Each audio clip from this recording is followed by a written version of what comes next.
Hello दोस्तों, नमस्कार। SM किसी चैनल में मैं आप सभी लोगों का दिल से बहुत बहुत स्वागत करता हूं। सो दोस्तों, इस वीडियो को स्टार्ट करने से पहले जरूर कहना चाहूँगा, अगर किसी ने फर्स्ट टाइम विजिट किया जरूर चैनल को सब्सक्राइब कर लेना, बेल आइकन को हिट कर लेना। उसी के साथ साथ फ्री स्टॉक मार्केट क्लासेस इस चैनल को भी आप चाहो तो फॉलो कर सकते हो, सब्सक्राइब कर सकते हो। लिंक ऊपर आई बटन पे या नीचे डिस्क्रिप्शन बॉक्स में मिल जाएगी। सो चलिए दोस्तों, इस वीडियो को स्टार्ट करते हैं। और उससे पहले भी एक और चीज़ याद दिलाना चाहूँगा। आप देख सकते हैं कल के दिन भी बहुत सारे वीडियोज़ आए थे। मुझे अभी भी पता है नोटिफिकेशन का इशूज़ यहाँ पे चल रहा है, तो इसलिए कहना चाहूँगा दोस्तों, डेली बेसिस के ऊपर इस चैनल के ऊपर विजिट करना, क्योंकि शायद से कुछ हफ्तों तक आप लोगों के पास इस चैनल के वीडियोस के नोटिफिकेशन ना पहुँचे। कुछ टेक्निकल इश्यूज़ है, सो ज़रूर तब तक के लिए आप लोगों को थोड़ा सा एफर्ट्स यहाँ पे लेने पड़ सकते हैं। सो दोस्तों, अभी हम लोग आ चुके हैं बिल्कुल हमारे नॉर्मल स्क्रीन के ऊपर, एंड यहाँ पे बात होने वाली है येस बैंक के बारे में। देखिए, मैं अगेन कहना चाहूँगा दोस्तों, यहाँ पे मैं कोई येस बैंक को प्रमोट नहीं कर रहा हूँ, जाके बाय करो, कोई रिकमेंडेशन नहीं है। हम लोग यहाँ पे सीखने की कोशिश करते हैं, ये एजुकेशनल प्लेटफॉर्म है। सो यहाँ पे हर किसी कंपनी के जब नंबर्स आते हैं, हम लोग ट्राई करते हैं बेस्ट देने की, कि उन कंपनी के नंबर कवर करें। उसी के साथ साथ कोई भी इंपॉर्टेंट न्यूज़ आती है तो उसको हम लोग कवर यहाँ पे करते हैं। सो ऐसे वीडियोज़ को आप सीखने के लिए सपोर्टिव वे में यहाँ पे ले सकते हो। तो येस बैंक से रिलेटेड इस वीडियो में हम लोग यहाँ पे क्या करने वाले, तो दोस्तों आप सब लोग पता है येस बैंक के अभी अभी नंबर्स यहाँ पे आ चुके हैं। एंड नंबर्स अगर देखा जाए तो येस, नंबर बहुत ही अच्छे हैं, बट इसका अर्थ ये नहीं कि डायरेक्टली येस बैंक अभी 13-15 रुपये का जो आप लोगों को देखने को मिल रहा है वो डायरेक्टली जाके 100 रुपीज़ के ऊपर आ जाएगा। ये सब कुछ मतलब हम कह सकते हैं बेतुकी बातें हैं, राइट। सो यहाँ पे येस बैंक ने फिलहाल इतने लंबे समय के बाद यहाँ पे पॉजिटिव रिजल्ट दिखाए, प्रॉफिट दिखाया है। तो उसके बाद जो येस बैंक को चलाने वाले उनके जो एमडी है या फिर सीईओ है मिस्टर प्रशांत कुमार, सो इनका इंटरव्यू यहाँ पे हो चुका है। सो यहाँ पे उन्होंने क्या बातें सामने रखी, येस बैंक से रिलेटेड उन्होंने क्या क्या बातों का मतलब उनका जो आगे की जर्नी रहेगी वो कैसे उनके साथ डील करेंगे, तो इससे रिलेटेड जो कमेंट्री रहती है वो अभी हम लोग को यहाँ पे देखनी है एंड सुननी है। उसी के साथ साथ मैं अगेन कहना चाहूँगा दोस्तों, देखिए येस बैंक अभी इनके अंडर यहाँ पे फिलहाल काम कर रहे हैं, तो मैक्सिमम वो पॉजिटिव बातें ही आपके सामने यहाँ पे रखेंगे। सो जो चीज़ें आपको लगती है लॉजिकल उसको आप लोग पकड़ सकते हो, जो चीज़ें आपको लगती है नहीं ये इलॉजिकल है तो आप इसको इग्नोर भी यहाँ पे कर सकते हो। तो चलिए देख लेते कि यहाँ पे उनका जो यहाँ पे इंटरव्यू हुआ था, सवाल जवाब यहाँ पे उन्होंने कैसे यहाँ पे मतलब कुछ तो उन्होंने बड़ी बड़ी बातें भी यहाँ पे बताई हुई है, जो कि येस बैंक के लॉन्ग टर्म जर्नी के लिए शायद से यहाँ पे अच्छा रोल भी प्ले कर सकती है। सो दोस्तों, सबसे पहले अगर हम लोग यहाँ पे बात करें एज यूजुअल Q1 के रिजल्ट के चलते उन्होंने कुछ यहाँ पे बातें अपनी शेयर की है। तो सबसे पहले उन्होंने कहा है कि Q1 का रिजल्ट कोई सरप्राइजिंग रिजल्ट ऐसा नहीं है। देखा जाए तो हम लोगों ने जो Q4 में जो लास्ट फाइनेंशियल ईयर में जो आप लोगों ने देखा होगा कि जो प्रोविजनिंग थी वो बहुत ही ज़्यादा हम लोगों ने की थी। जैसे मैंने आपको बताया वहाँ पे बहुत हेवी प्रोविजनिंग थी, अगर वहाँ पे भी प्रोविजनिंग अगर कम करते ना तो पिछले क्वार्टर का भी जो नंबर था ना वो बहुत अच्छा था, बट तभी उन्होंने ज़्यादा प्रोविजनिंग करते हुए हम लोग को देखने को यहाँ पे मिला। एंड इस वक्त के प्रोविजनिंग कंपैरेटिवली कम है, सो डेफिनेटली हम लोग को अच्छे नंबर्स देखने को मिल रहे हैं। प्लस अगर हम लोग बात करें तो आप सब लोग पता है जो मोरेटोरियम सुप्रीम कोर्ट से रिलेटेड जो भी हम लोग को चीज़ें देखने को मिली, तो उसका फटका सिर्फ येस बैंक को नहीं है, पूरे बैंकिंग इंडस्ट्री को ही पड़ा है। सो इसका इम्पैक्ट भी हम लोग को धीमे धीमे आगे भी यहाँ पे थोड़ा बहुत देखने को यहाँ पे मिल सकता है।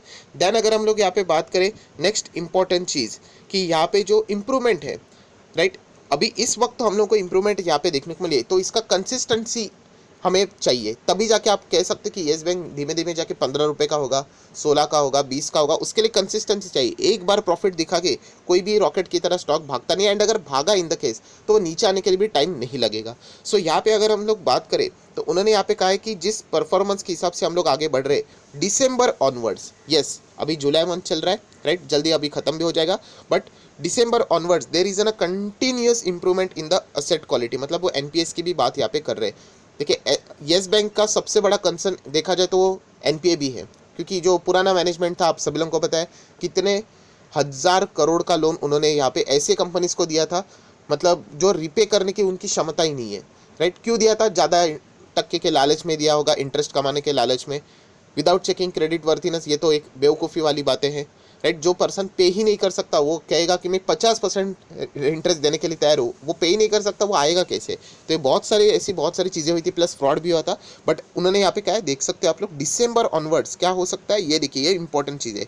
कंटिन्यूस इंप्रूवमेंट, हमें इंप्रूवमेंट नहीं चाहिए, हमें कंटिन्यूस इंप्रूवमेंट चाहिए। सो ये आप लोग एक्सपेक्ट कर सकते हैं कंपनी के नंबर्स में भी एंड असेट क्वालिटी में भी। देन दोस्तों अगर हम लोग बात करें, देखिए जो येस बैंक से रिलेटेड जो बातें चल रही तो ऑब्वियसली एनपीएस से रिलेटेड बात होगी। नए एनपीएस हम लोग को यहाँ पे स्लो डाउन होते हुए यहाँ पे ज़रूर देखने को मिलेंगे, एंड उसी के साथ साथ रिकवरीज से रिलेटेड एफर्ट्स बहुत ज़्यादा करने की कोशिश यहाँ पे फ़िलहाल तो चल रही है। एंड यहाँ पे अगर हम लोग बात करें तो फिलहाल इसी पॉलिसी के ऊपर ये यहाँ पे फोकस रखे हुए कि एनपीएस को न्यूट्रलाइज किया जाए। न्यूट्रल मतलब देखिए, एनपीएस जो है वो सेम रखने की कोशिश की जाएगी, एक ही लेवल पे रखने की कोशिश की जाएगी, जो कि इस क्वार्टर के नंबर में मुझे तो देखने को यहाँ पे मिला है।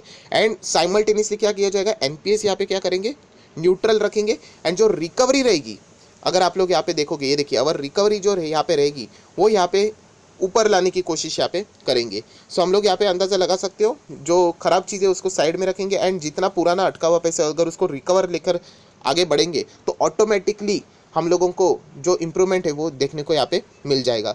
अगेन कहना चाहूँगा, सुनने के लिए, देखने के लिए, बोलने के लिए बहुत ईजी लग रहा है, बट एक्चुअल में इसको प्ले करना बहुत ही ज़्यादा टफ होता है। सो ये भी चीज़ें हम लोगों को देखनी पड़ेगी कि आने वाले नंबर्स में वो किस तरीके से इस चीज़ों को इम्प्लीमेंट यहाँ पे करते हैं। देन दोस्तों, अगर हम लोग यहाँ पे बात करें तो आप सब लोगों को पता है कोविड की सेकेंड वेव का इम्पैक्ट हर किसी अच्छे कंपनीज को यहाँ पे झेलना पड़ा है। बहुत ही ज़बरदस्त वेव थी, आप सभी लोगों को पता है। सो इसका जो इम्पैक्ट है, येस बैंक के जो सीईओ है या फिर एमडी है मिस्टर प्रशांत कुमार, उनके मुताबिक अगर हम लोग बात करें तो वो क्वार्टर 1 के नंबर्स में ऑलरेडी सब कुछ फैक्टर हो चुका है। फ्यूचर में सेकेंड वेव का रीज़न यहाँ पे शायद से देखने को ना मिले, तो ये भी एक इम्पॉर्टेंट है इंप्रूवमेंट के साइन के लिए अगर हम लोग यहाँ पे बात करें। एंड इसी के चलते हम लोग कह सकते हैं कि जो ओवरऑल इकोनॉमिक सिनेरियो है वो भी हम लोगों को यहाँ पे इंप्रूव होते हुए देखने को मिलेगा। तो बैंकिंग इंडस्ट्री भी अच्छा खासा बढ़ती हुई देखने को यहाँ पे मिल जाएगी। देन अगर हम लोग यहाँ पे आगे की बात करें तो एक और इम्पॉर्टेंट चीज़ हम लोग को देखने को मिल रही है, जो कि फिलहाल का जो कलेक्शन इफिशियंसी थी, कलेक्शन मतलब जो रिकवरी यहाँ पे होता था, वो अप्रैल एंड मई के मंथ की अगर हम लोग बात करें 86 to 87% इतना नीचे आ चुका था। सो ऑब्वियसली सिचुएशन ही ख़राब थी। तो अभी ये बाउंस बैक यहाँ पे हो चुका है एंड 90 प्लस, लगभग 93 से 94% तक ये हम लोग को कलेक्शन इफिशिएंसी वापस कम बैक होती हुई देखने को मिल रही है। ये भी एक पॉजिटिव साइन देखने को यहाँ पे मिल रहा है। देन वैक्सीनेशन की अगर हम लोग बात करें, आप सब लोग पता है, ये भी उनको बोलना ही पड़ेगा कि उनके एम्प्लॉयज़ का वैक्सीनेशन का क्या प्रोग्राम है। तो 85% उनके जो स्टाफ है, एम्प्लॉयज़ है, हम लोग कह सकते हैं, उन्होंने वैक्सीन यहाँ पे फिलहाल ले लिया है। एंड यही एक सबसे इंपॉर्टेंट चीज़ है अगर हम लोग यहाँ पे बात करें ओवरऑल इकोनॉमिक सिचुएशन को भी वापस कम बैक करने के लिए। ये बहुत सारी चीज़ें यहाँ पे हेल्पफुल होने वाली है। देन दोस्तों, अगर हम लोग बात करें, नेक्स्ट सवाल आप लोग यहाँ पे देख सकते हैं, ये तो क्वार्टर 1 के नॉर्मल परफॉर्मेंस था। अभी नेक्स्ट इंपॉर्टेंट चीज़ है कुछ सेक्टर के बारे में। यस, कुछ इनका काम क्या है, लोन देना, पैसा देना। तो कुछ सेक्टर को यहाँ पे जो लोन देते हैं, क्या वो यहाँ पे वो लोन देंगे, उससे रिलेटेड हम लोग को ये सारी चीज़ें यहाँ पे देखनी है। सो दोस्तों, आप लोग देख सकते हो यहाँ पे येस बैंक के जो एमडीज है उन्होंने यहाँ पे बताया है कि कोविड का जो इम्पैक्ट है कुछ सेक्टर्स के ऊपर कुछ ज़्यादा ही हुआ है। खास करके अगर हम लोग बात करें हॉस्पिटैलिटी सेक्टर, हॉस्पिटैलिटी मतलब हॉस्पिटल नहीं, हम लोग होटल इंडस्ट्री की बात कर सकते हैं, या फिर आप रिसोर्ट ऐसे चीज़ें भी बोल सकते हो हॉस्पिटैलिटी मतलब। Then travel, tourism, real estate, ऐसे ये 4 मेजर सेक्टर है जिनके ऊपर येस बैंक के मुताबिक यहाँ पे ज़बरदस्त फटका लगते हुए देखने को मिला। एंड येस बैंक ने कहा है कि फिलहाल हम लोग इनको यहाँ पे लोन इजीली नहीं देंगे। यस, क्योंकि ऑब्वियसली ना, मुझे पता है कि इन सेक्टर का सर्वाइवल बहुत ज़्यादा खतरे में है, तो वो आपको रिटर्न करते वक्त लोन बहुत ही ज़्यादा मुश्किल यहाँ पे हो सकती है। सरकार का सपोर्ट बार बार इन सेक्टर्स को यहाँ पे लग रहा है। एंड इसीलिए आप लोग देख सकते हैं उन्होंने यहाँ पे कहा है कि इनका कमबैक होना भी अभी तक यहाँ पे देखने को नहीं मिल रहा है, नॉर्मल होना। सो ये डेफिनेटली यहाँ पे बहुत ज़्यादा टाइम यहाँ पे ले सकता है। एंड ये अगर हम लोग बात करें, इनका नॉर्मलाइजेशन तभी पॉसिबल है या फिर ये तभी बूस्ट हो सकते हैं जब पेंडेमिक हम लोग को यहाँ पे लगातार नीचे नीचे जाते हुए देखने को यहाँ पे मिल जाए। सो डेफिनेटली यहाँ पे बहुत ज़्यादा अनसर्टेनिटीज़ रहने वाली है। एंड इसी के चलते ये जो 4 सेक्टर है, हॉस्पिटैलिटी, ट्रैवल, टूरिज़्म की बात करें एंड रियल इस्टेट, इस पर फिलहाल हम लोग यहाँ पे ऐसा नहीं कि लोन देने ही वाले नहीं है, बहुत ही स्ट्रिक्टली हम लोग चीज़ों को देखकर ही बाद में डिसीजंस यहाँ पे लेने वाले हैं। तो ये भी चीज़ आप लोग यहाँ पे देख सकते हो। सो इसी चीज़ को यहाँ पे क्लोज करते वक्त उन्होंने ये भी कहा है कि हम लोग फ्यूचर में ये जो फिलहाल ये जो स्ट्रगलिंग वाले सेक्टर्स है, ये फ्यूचर में ज़रूर यहाँ पे इम्प्रूवमेंट दिखा सकते हैं। अगर ये सारी चीज़ें वापस कम बैक होते हुए हम लोगों को देखने को मिल जाएगी तो हम लोग वापस इनके और हम लोग को यहाँ पे मुड़ते हुए देखने को मिल जाएंगे। बट फिलहाल इन सेक्टर के लिए हम कह सकते हैं येस बैंक की तरफ से तो बहुत ही कम लोन यहाँ पे जाने वाला है। देन दोस्तों, नेक्स्ट सवाल की अगर हम लोग यहाँ पे बात करें, अगेन लायबिलिटी साइड की बात करें, डिपॉजिट से रिलेटेड यहाँ पे क्या परफॉर्मेंस चल रहा है उससे रिलेटेड बात करें, तो फटाफट और चीज़ों को हम लोग यहाँ पे देख लेते हैं। सबसे पहले अगर हम लोग यहाँ पे बात करें तो येस बैंक ने एक बात कही है कि हम लोग नए कस्टमर्स यहाँ पे लगातार ऐड कर रहे हैं, जिसका फ़ायदा ऑब्वियसली कासा रेशो के ऊपर भी ज़रूर होगा। करंट अकाउंट, सेविंग अकाउंट की अगर हम लोग यहाँ पे बात करें, अगर हम लोग पेंडेमिक की बात करें, आप सभी लोग को पता है ये पीरियड बहुत ही ज़्यादा टफ था।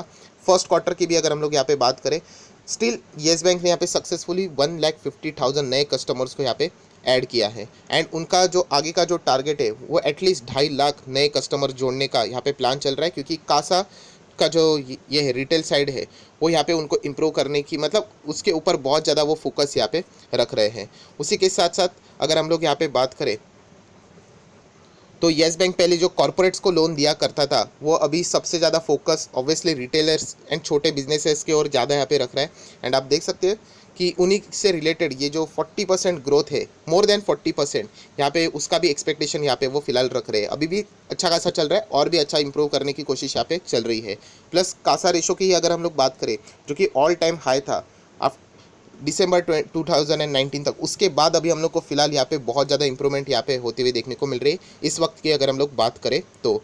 उसी के साथ साथ अगर हम लोग और एक चीज़ों की यहाँ पे बात करें जो कि येस बैंक के एमडी कह रहे हैं, बहुत ही ज़्यादा ये इंपॉर्टेंट है कि कुछ इंप्रूवमेंट हम लोगों को यहाँ पे जो बाहरी एक्सटर्नल चीज़ें चल रही है उसके वजह से भी मिल रही है। जैसे कि आप सभी लोगों को पता है जो रेट ऑफ इंटरेस्ट है वो हम लोग को बहुत ही रिड्यूस होते हुए कंटिन्यूसली रिडक्शन की ओर पे जाते हुए देखने को मिला है।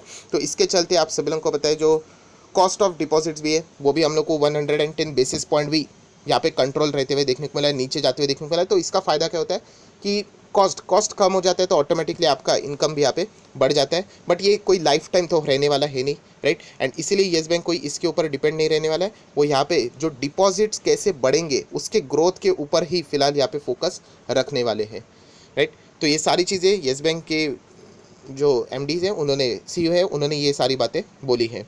उसी के साथ साथ जो एक पॉइंट है जो कि हाईलाइट करना चाहेंगे वो कि सबसे खास बात उनको यहाँ पे लगी है कि saving side, yes saving side की बात करें क्वार्टर ऑन क्वार्टर ग्रोथ 9% तक जाते हुए देखने को मिल रहे हैं, जो कि एक इंडिकेशन देता है कि जो कॉन्फिडेंस है, जो ट्रस्ट है कस्टमर का, वो वापस येस बैंक की ओर रिटर्न होते हुए देखने को मिल रहा है।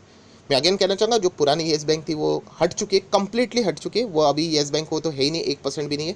हाँ, सिर्फ पुराने जो कर्म उन्होंने किए थे, वो जो नुकसान था वो अभी भी इस करंट येस बैंक को झेलना पड़ेगा। बट मैनेजमेंट से लेके सारी चीज़ें यहाँ पे बदल जा चुकी है।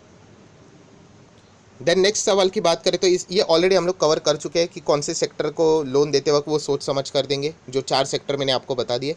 एंड देन अगर हम लोग बात करें आने वाले नेक्स्ट जो 2 साल रहेंगे लोन ग्रोथ से रिलेटेड क्या टारगेट रहेगा, तो इसका सवाल का जवाब ऑलरेडी मुझे लगता है, मुझे पता है, आप लोगों को भी पता होगा। उन्होंने कहा था कि हम लोग अभी कॉर्पोरेट से ज़्यादा जो छोटे बिजनेसमैन है या फिर रिटेल सेक्टर है उनको ज़्यादा फोकस में रखेंगे। आप देख सकते हैं रिटेल एंड एमएसएमई इनकी ओर ही ज़्यादा फोकस यहाँ पे रहने वाला है। अगर हम लोग ईयर ऑन ईयर बेसिस की भी बात करें फर्स्ट क्वार्टर की, तो 23% की ग्रोथ यहाँ पे ऑलरेडी वो अचीव यहाँ पे कर चुके हैं।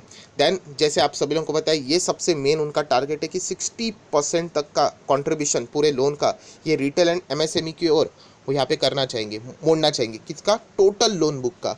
आपको पता है पहले जो येस बैंक किया करती थी वो कॉर्पोरेट्स को ही लोन बहुत ज़्यादा दिया करती थी। एंड एक कॉर्पोरेट्स ने भी अगर कोई फटका दे दिया तो आप लोगों को पता है कि येस बैंक का तो बहुत पैसा डूबता था, बहुत ही रिस्की बिजनेस था। अभी हम लोग कह सकते हैं थोड़ा सा सेफ बिजनेस की ओर यहाँ पे वो मुड़ते हुए देखने को यहाँ पे मिल रहे हैं, जो कि एक्चुअली रिक्वायरमेंट है अगर बैंक को वापस से खड़ा करना है तो। नेक्स्ट अगर हम लोग यहाँ पे बात करें तो जैसे मैंने आप लोगों को बताया था कि रिटेल 53%, एमएसएमई 47%, कॉर्पोरेट्स लोन्स अगर हम लोग यहाँ पे बात करें मेंटेन हम लोग को होते हुए देखने को मिल रहा है। उसी के साथ साथ जो नेक्स्ट टारगेट यहाँ पे रहने वाला है, ऑब्वियसली ये चीज़ें डिपेंड करती है ओवरऑल, अगर इकोनॉमिक सिचुएशन अगर ऐसे कंटिन्यूसली इंप्रूव होती रही, थर्ड वेव नहीं आती है तो नेक्स्ट जो इनका टारगेट रहने वाला है expecting 10% growth on a corporate side, वहाँ पे भी इनका फोकस तो चल रहा है। एंड रिटेल एंड एमएसएमई की और अभी फिलहाल और भी 20% ग्रोथ की मैं बात कर रहा हूँ और एक्स्ट्रा यहाँ पे तेज़ी लाने की कोशिश यहाँ पे वो करने वाले हैं। आखिरी क्वेश्चन की अगर हम लोग बात करें ऑब्वियसली जो कि एक बहुत ही इंपॉर्टेंट है, कैपिटल रेज, क्योंकि जो जितने छोटे छोटे कंपनीज हम लोग को देखने को मिलते हैं उनका मेन ऑक्सीजन ये कैपिटल फंडिंग से, फंड रेजिंग से रिलेटेड ही रहता है। सो फिलहाल तो उन्होंने कहा है कि अभी तक तो ऐसी कोई रिक्वायरमेंट की ज़रूरत है नहीं, राइट। एंड उसी के साथ साथ अगर हम लोग देखें जो कैपिटल एडिक्वेसी रेशियो रहता है कार, वो भी 18% हम लोग को देखने को यहाँ पे मिल रहा है। बट स्टिल अगर फ्यूचर में अभी कभी ज़रूरत पड़ी तो येस बैंक ज़रूर इसका कोशिश यहाँ पे करने वाला है। सो दोस्तों ये जो पूरा इंटरव्यू था वो मैंने आप लोगों को यहाँ पे जितना हो सके शॉर्ट फॉर्म में आसान भाषा में बताने की कोशिश यहाँ पे की है। अगेन कहना चाहूँगा बहुत सारी मीठी मीठी बातें आप लोगों को सुनने को मिली होगी, राइट। कोई भी अपने कंपनी से हिसाब से मतलब जो कंपनी चला रहे उसके हिसाब से कभी नेगेटिव पॉइंट्स तो बताएंगे नहीं। सो कुछ नेगेटिव पॉइंट्स अगर आपको चाहिए ही तो मैं अपने साइड से कुछ नेगेटिव पॉइंट्स बताना चाहूँगा। अगेन मैं कहना चाहूँगा अपने साइड से, देखिए फर्स्ट ऑफ ऑल जो टारगेट उन्होंने रखे डेफिनेटली बहुत ही इंप्रेसिव है, बट उसको अचीव करना इतना सिंपल नहीं है। बहुत ज़्यादा यहाँ पे सिचुएशंस मतलब सिचुएशन के ऊपर भी डिपेंड करते हैं, खास करके थर्ड वेव। अगर थर्ड वेव अगर आ जाती है, जो बताया जा रहा है कि अगस्त एंड सितंबर में पीक होगा करके, तो वापस इनके जो ये अभी तक के जो प्लानिंग चल रहे हैं वो सारे आप लोगों ने देखे होंगे। इंटरव्यू में भी उन्होंने वही कहा है कि अगर इकोनॉमिक सिचुएशन अगर ऐसी इंप्रूव होती रही, अगर ये सिचुएशन ऐसी ही कंटिन्यू रही, तब जाके हम लोग कंटिन्यू अच्छी तरीके से कर पाएंगे। अगर थर्ड वेव यहाँ पे आ जाता है तो खास करके दोस्तों ये ऐसे जो छोटे जो कंपनीज रहते हैं जो स्ट्रगल कर रहे हैं उनके लिए बहुत ही ज़्यादा अनसर्टेनिटी वाला माहौल क्रिएट होता है। बड़े बैंक्स बड़े कंपनीज इजीली उन चीज़ों के साथ समहाउ डील कर लेते हैं, बट ऐसी कंपनीज के लिए फिर बहुत ज़्यादा दिक्कतें होती है। अभी आप देख सकते हो येस बैंक ने अच्छा कमबैक दिखा है, बट अगर थर्ड वेव आ जाती है तो वापस सारा खेल बिगड़ते हुए भी देखने को मिल जाएगा, क्योंकि किसी ना किसी का नुकसान होगा। वापस वही एनपीएस बढ़ने की शुरुआत हो जाएगी, वापस और ज़्यादा प्रोविजनिंग दिखाने पड़ेंगे, और ज़्यादा अनसर्टेनिटीज होगी, एंड वापस जो अभी तक जो किया हुआ है वो वापस हम लोग को 2 स्टेप्स पीछे जाते हुए देखने को यहाँ पे मिल जाएगा। तो ये बहुत ज़्यादा डिफिकल्ट है, इतना सिंपल नहीं है जैसे उन्होंने कहा, एंड बहुत सारी सिचुएशंस उनके खुद के हाथ में भी नहीं है। सो ये भी देखना पड़ेगा कि बाहर की दुनिया में फिलहाल क्या चल रहा है। होपफुली थर्ड वेव यहाँ पे ना आए, यहीं पे कोविड खत्म हो जाए जो ऐसा यहाँ पे चल रहा है, तो हम कह सकते हैं कि एक स्टैंडर्ड परफॉर्मेंस जैसे अभी येस बैंक ने दिया है वो उसको कंटिन्यू समहाउ रख पाएगा। ये हो गया एक इंपॉर्टेंट पॉइंट जो कि आपको यहाँ पे पता होना चाहिए। सेकेंड इंपॉर्टेंट चीज़ दोस्तों, प्लीज़ इसको ओवर हाइप मत कर लेना। मैं अभी भी देखता हूँ कि बहुत सारे लोग ओवर हाइप करते हैं, मतलब अभी 13-14 रुपये के आसपास चल रहा है सर, डायरेक्टली 130 हो जाएगा। 130 क्या वो 1300 भी हो जाएगा, बट उसके लिए परफॉर्मेंस चाहिए। अभी तक वो परफॉर्मेंस उस बेस का नहीं है कि कॉन्फिडेंस बढ़े। देखिए मैंने खुद भी येस बैंक में लगाया, बट मैं जैसे बार बार बोलता हूँ कि कल अगर येस बैंक फॉर एग्जांपल 0 हो गया मुझे फ़र्क नहीं पड़ता। मतलब आप अंदाज़ा लगा सकते हो कि इतना कम पैसा मैंने लगाया, क्यों लगाया? अनसर्टिनिटी है। इतने अच्छे अच्छे बैंक पड़े हुए वहाँ पे मैं ज़्यादा पैसा लगाता हूँ। एचडीएफसी है, कोटक है, आईसीआईसी है, एयू स्मॉल फाइनेंस बैंक है, फेडरल है, ऐसे में मैं पैसा लगाता हूँ। आखिरी में येस बैंक अगर बचता है तो सिर्फ एजुकेशनल पर्पज से रिलेटेड लर्निंग के लिए, राइट। सेम लाइक कल के दिन ऊर्जा ग्लोबल भी हम लोगों ने देख लिया, सीखने के लिए। अगर आप इसको मेन पोर्टफोलियो का कोर पार्ट बनाकर रखोगे तो बहुत ही ज़्यादा रिस्क आप लोग ले रहे हो, इतना मैं आप लोगों को कह सकता हूँ। सो ये आपके ऊपर है, आप रिस्क लेना चाहते हो, बट ये रिस्क बहुत ही ज़्यादा डेंजरस हो सकती है, क्योंकि आप देख सकते हो बैंक्स का परफॉर्मेंस अभी भी इंप्रूव होने के लिए बहुत ज़्यादा समय यहाँ पे लगने वाला है। कोशिश अच्छी चल रही है, बट जैसे मैंने कहा कि इतना ईजी नहीं है 40,000 करोड़ के एनपीए को रिकवर करके लेके आना, राइट। सो इन चीज़ों को प्रैक्टिकली सोचना है, एंड उसके बाद आप लोगों ने सेंसिबल डिसीजन यहाँ पे लेना है। बस इतना ही मैं आप लोगों को यहाँ पे कह सकता हूँ। सो आई आशा करता हूँ आप लोगों को ये वीडियो पसंद आएगा, तो जरूर लाइक एंड शेयर यहाँ पे कर देना। So that's it, thank you very much दोस्तों। We will be meeting our next video, तब तक के लिए बाय बाय।